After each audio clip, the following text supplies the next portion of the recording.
Hi guys, Peter Finch here down at the Quest Golf Academy, and I'm here with David Edwards, first time lesson down at the Academy, and we made some fantastic progress because today was, well, it was a very dramatic difference in the sense that David came in and he was struggling with top shots and also a heel shot, so a shank shot off to the right hand side. Now whenever you can improve a shank shot, the differences are going to be quite dramatic, and we did see that today. Now, first of all, when David came in, we saw that it was a slightly tentative backswing as far as length was concerned. Obviously, hitting out the heel, want to try and control the swing a little bit more. So it wasn't quite a full shoulder turn, wasn't quite a full swing. But there was a lot of good positive movements in here, which we'll get onto in a moment. And as you're coming down into the ball, you can see here, David, not a bad position halfway down, but just getting on the outside of the ball, and then very much impacting the heel of the club. And this was spoiling a lot of good work earlier on in the swing because everything was just going off to the right hand side, as you can see here.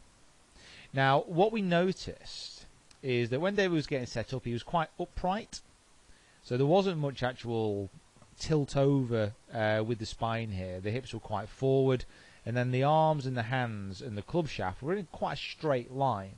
Now generally what you want to be seeing are the arms to be hanging low underneath the chin and getting a little bit more angle so the wrist can set a little bit better in the backswing.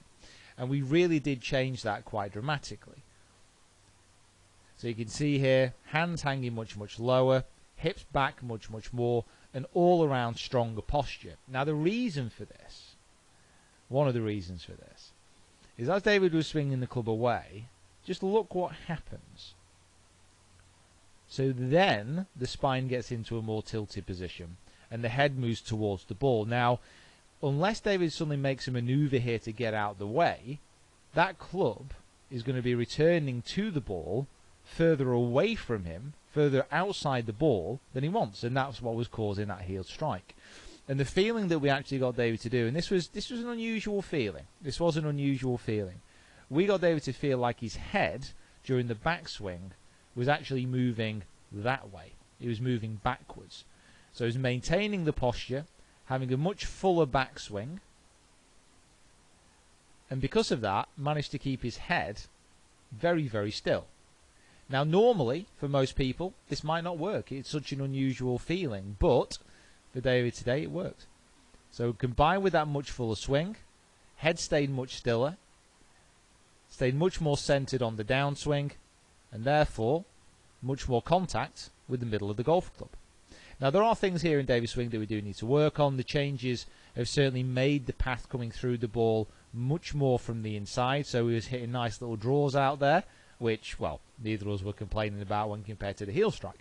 But to get that strike more consistent, we may have to move that path a little bit straighter to make it even better. But what a fantastic change. Brilliant difference to be able to stop someone shanking it, because as everyone knows, it's one of the most unpleasant things you can do in golf. However, after some hard work and getting through some unusual feelings, strengthening that posture, getting the hands and the back and the hips into a much better position, and then keeping that head nice and steady, we're able to deliver the club into a much more consistent position. So David, very well done. Thanks for coming down to see us as well today. Really pleased, and we'll see you soon. Guys, thanks for watching. Make sure you subscribe to the channel if you haven't already. Like the video and share it around. Give David a good thumbs up in the comments below. He certainly deserves it, and we'll see you next time.